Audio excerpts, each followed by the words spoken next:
আজ বানাবো veg Manchurian. তার জন্য এখানে বাঁধাকপি কুচি, গাজর, ক্যাপসিকাম, ধনেপাতা, কাঁচা লঙ্কা, পেঁয়াজ আর আদা রসুন বাটা সব একসঙ্গে এই বাটিতে দিয়ে দিলাম। এবার 2 চামচ ময়দা, 2 চামচ চালের গুঁড়ো আর একটু নুন দিয়ে মেখে নিলাম এটা।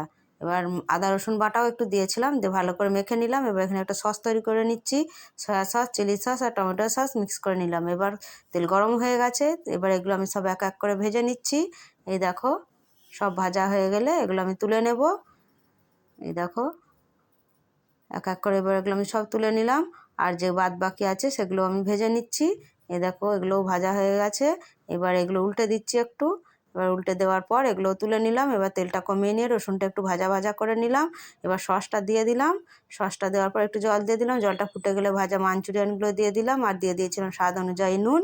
এবার নামানোর আগে কর্নফ্লাওয়ারগুলো দিলাম। এবার একটু গ্রেভি গ্রেভি থেকে নামিয়ে নিতে হবে। এবার নামিয়ে একটু পেঁয়াজ পাতা কুচি আর ধনেপাতা কুচি ছড়িয়ে দিলাম।